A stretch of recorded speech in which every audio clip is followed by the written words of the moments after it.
My memories of this event are patchy at best, but through talking to the people involved, I've patched them together in a logical order. I came very close to death, and I do not recommend Datura as a recreational drug, though having survived the experience, it was terrifying, incredible, and life-changing. I still have trouble dealing with the emotions I experience when I look back on it. This document is perhaps a therapeutic tool I am using to deal with it once and for all. All names have been changed. Philadelphia, Thanksgiving break, junior year of high school. My best friend and, as of 2008, my wife, Amanda, slept over my house.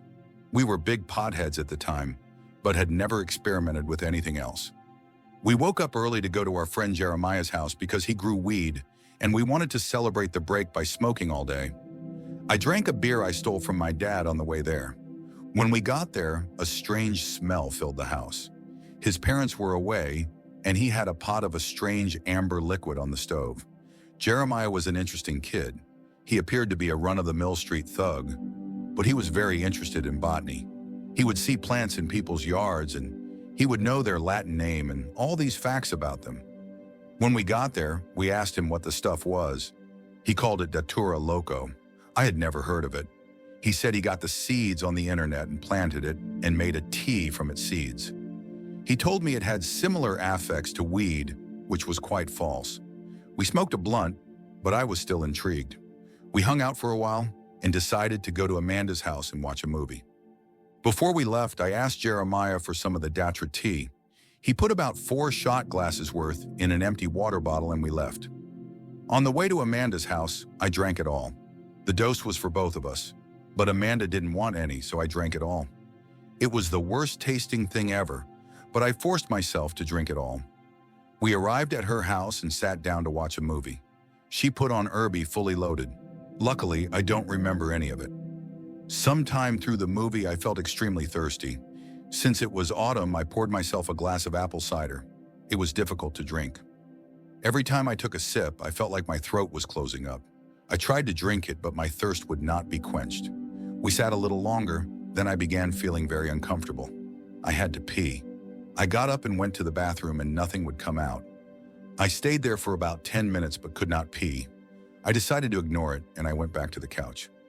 After the movie, our friend Samantha came to take us to our friend Rob's house to smoke more. By the time she arrived, I was speaking mostly nonsense. I felt like I was talking normally, but neither of them could understand, so it was kind of frustrating. We got in Sam's car. On the ride, I thought I was smoking a cigarette, but I kept dropping it and then I wouldn't be able to find it. This would continue for the next 3 days. We got to Rob's house and they all smoked another blunt.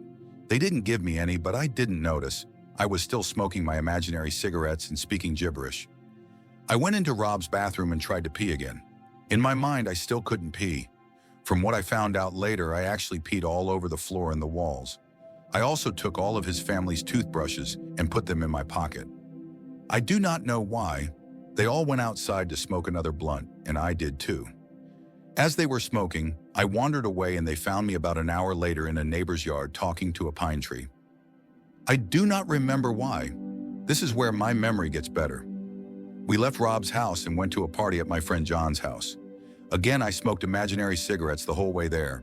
I had no idea who I was, where I was, or who I was with, and I had given up communicating because no one could understand me.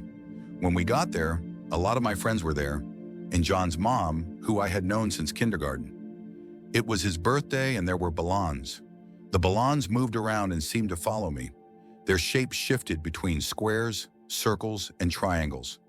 I continued to smoke imaginary cigarettes. At first, no one noticed my state because I was keeping quiet. I was standing in the corner because I was afraid of the balloons. John's mom saw me and came over to talk. She asked me about college and I replied. To me, I gave her a logical answer, but to her, I was still speaking gibberish. She knew I was on something and took me to my parents, who in turn took me to the hospital. This is where it gets messy. On the walk back to my parents' house, each piece of sidewalk I stepped on seemed to shatter away. I was terrified because I didn't want to fall through, but jolts of electricity ran through me when I tried to run. My parents were panicked and rushed me to the hospital because they didn't even know I smoked weed at the time. When I got to the hospital, they took me right away. To me, the doctors and nurses looked like monsters, and I kept trying to get out of my chair and run. They had to physically restrain me. I didn't even recognize my parents at this point. When they got a bed for me, they held me down and took my clothes off. I fought them as best I could, but any fast movement would send a shock of electricity through my body. I punched and kicked the nurses a few times, but was unsuccessful in my attempt to escape. Eventually, they calmed me down. One of the doctors told me he was a wizard and had a magic potion to cure me. He handed me a cup of black liquid and told me to drink it. It was charcoal to pump my stomach, which was futile because it had been hours since I took it. I gulped the drink and vomited everywhere. Fast forward a little, no memory. Apparently at this point, my kidneys were shutting down, so they had to put a tube in my penis so that I could pee. That was not fun at all. I remember screaming a lot and trying to fight, but I was tied down. Fast forward a little more. I was now in a different room. Chubasa was next to my bed. I was tied to the bed still and all sorts of IVs were in me. I kept trying to rip them out, so they had to put a lot of tape on them. Again, the imaginary cigarette came back. I smoked it for a while, then dropped it in my sheets. I tried to look for it, but instead I found the stick shift from my car. I looked up and I was driving down the street all of a sudden. I drove for a while and then went to hit the brakes, but they were gone. I kicked my feet, but the sheets were covering them. Then I was back in the hospital room. I looked at the small fan in the room, and a strange miniature girl was crouched behind it, staring at me.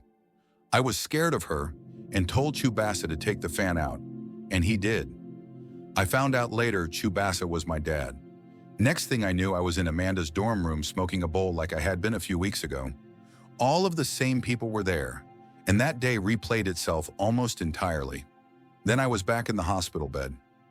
This vision of the dorm room and the vision of driving my car kept happening over and over, interspersed with being in the hospital bed next to Chewbacca. The whole time I kept dropping the imaginary cigarette I was smoking.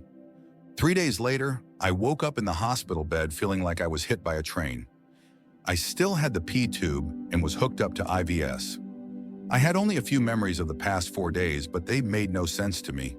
As I write this, I realize again how patchy the memory is. My parents were there and explained to me what happened. They called Amanda to find out what I took. They told me my kidneys stopped working for almost 2 days and just now were working again, and my heart rate jumped from dangerously low to dangerously high over and over. The doctors gave me a 50% chance of survival. I spent the next day in intensive care unit before they released me. I was extremely weak for the next 5 or 6 days, and they made me go to a drug counselor. Over the next 3 years, I did many drugs heavily and developed some serious problems. Anytime I did acid or shrooms, I would see that small girl behind the fan, and it creeped the hell out of me. 8 months ago, I went to jail and then to rehab, and I have not used drugs since then.